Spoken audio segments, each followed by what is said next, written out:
VikesNow, Dustin Baker, the 4-1 edition. We head into week 6 against a weird Dolphins team that 2 weeks ago felt like the next big thing, but now all of a sudden is down to a QB3, and you're wondering what type of QB3 that will indeed be. He's a 7th rounder. But alas, the Vikings can go to 5-1. You start stacking these wins.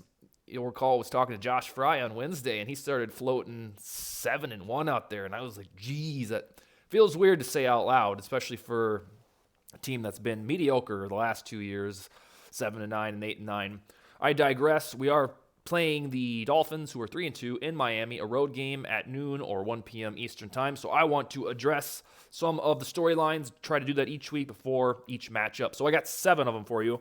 Let's start with number 1. It is the Vikings defensive line, particularly the edge rushers, Daniel Hunter, Zadarius Smith, DJ Wanham. How they can or cannot feast on these wounded Dolphins. The Dolphins' offensive line is not good. It's injured, and it's flat out ranked near the bottom of the NFL. Per Pro Football Focus, they do a very cool weekly offensive line rankings piece. Vikings are number 12 on there, a where were you when moment.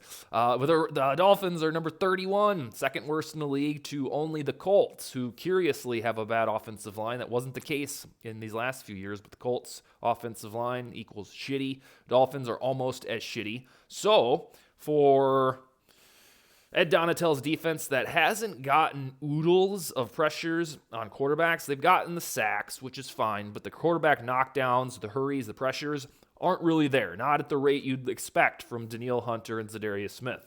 By the way, in the middle, Dalvin Tomlinson, Harrison Phillips. So if there was ever a get-right game for the defensive line, it's this one.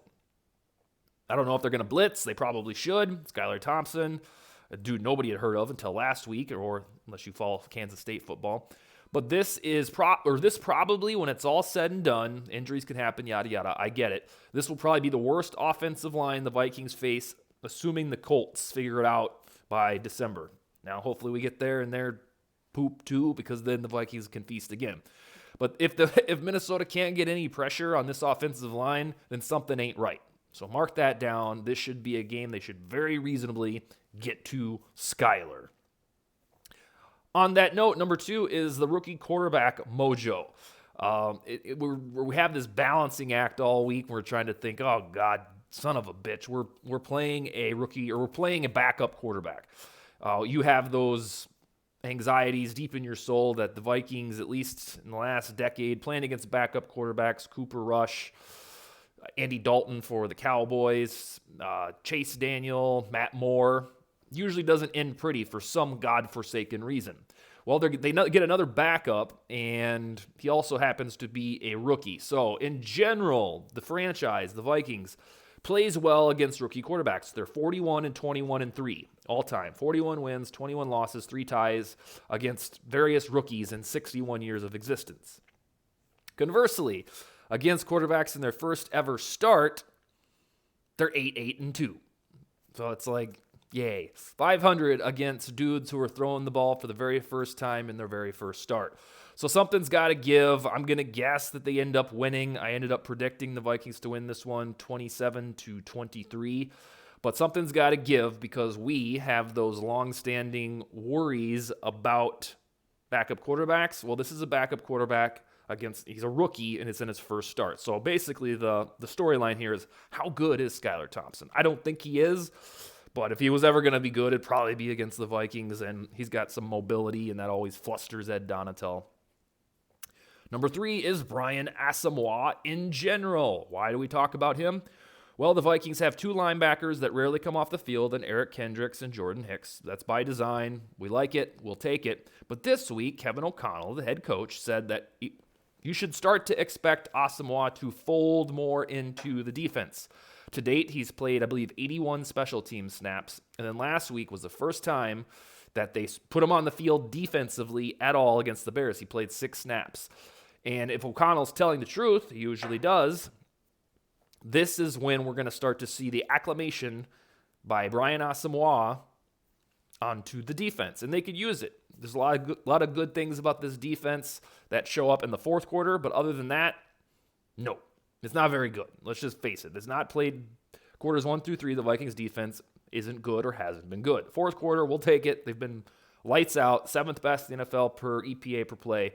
But I'm digressing now. The short story is the defense isn't good. It needs some improvement. We're going to give Brian Asamoah a whirl, according to Kevin O'Connell. So I want to know if that starts in Miami or if that was just all, pillow talk. That, oh, yeah, he's a rookie that we need to get to see more of. Or if that means like in Thanksgiving against the Patriots, or if that is now. So I'll be looking for that. Number 33, it's not Dalvin Cook, it's Brian Asamoah. The next one, number 4, is the continued growth of this offensive line. Is it formally legitimate? I think it is, but because it's been so bad for so long since Brian McKinney and Steve Hutchinson left the Vikings, it feels like it's too good to be true. Doesn't it feel that way when you read the tweets or you read articles, my articles, other people's articles about how this offensive line is good and Garrett Bradbury's the 6th best center in the planet? It's like, I don't know if I believe this yet. It feels too good to be true. Against the Dolphins, they play a team that likes to blitz. I think they blitz about 27% of the time, which is, I think it was in the top 12 of the NFL. But then the Dolphins don't get very many hurries, pressures from that resultingly. So they blitz a lot. It doesn't go very well. It's probably why their pass defense is so bad, right? 32nd overall per DVOA. That's the Dolphins passing defense is atrocious. But I want to know if we can, get a tattoo of it or write it in blood somewhere that this 2022 offensive line for the Vikings is good.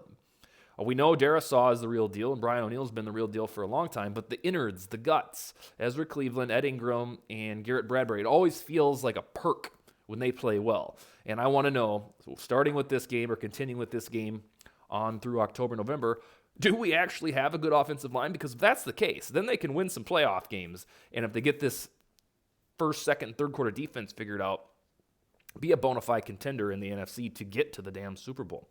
So keep an eye on the offensive line. Is this growth legitimate? Next one, I have to touch on this every week just to keep the topic alive, is that we are in prime season for Kirk Cousins. He looked pretty damn good last week aside from the one interception.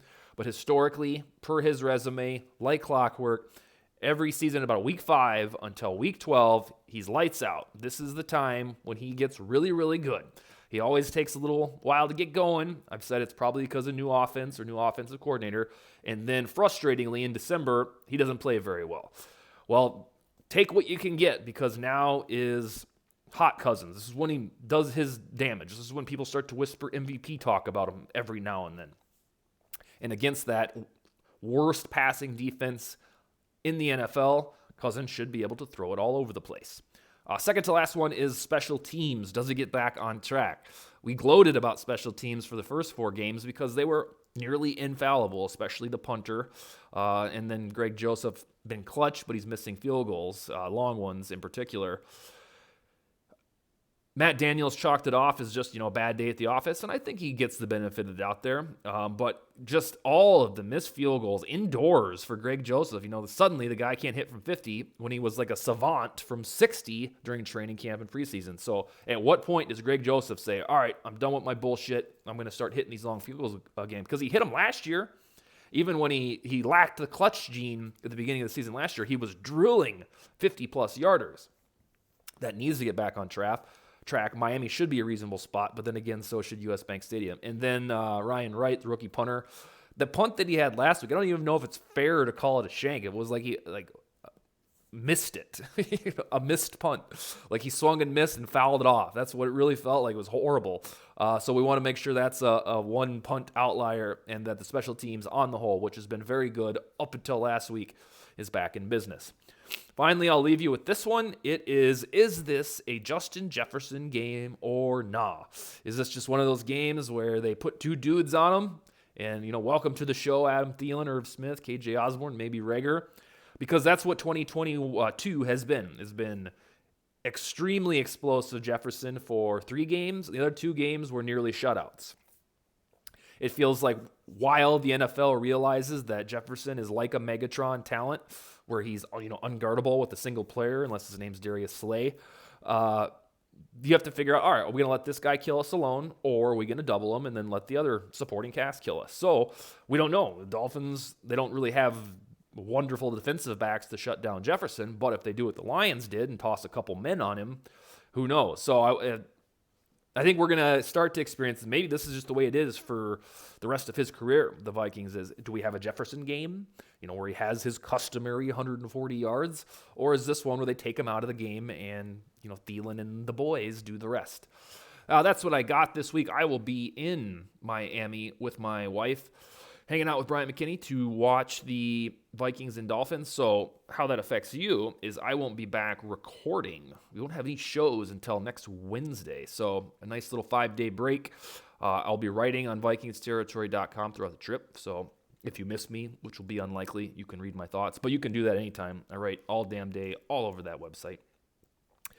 But 27-23 Vikings, I wanted to pick the Dolphins when the week started because it felt too good to be true that a first-year head coach should be 5-1. But then I settled on the notion that Skylar Thompson and his Dolphins got their ass beat by the Jets 40-17.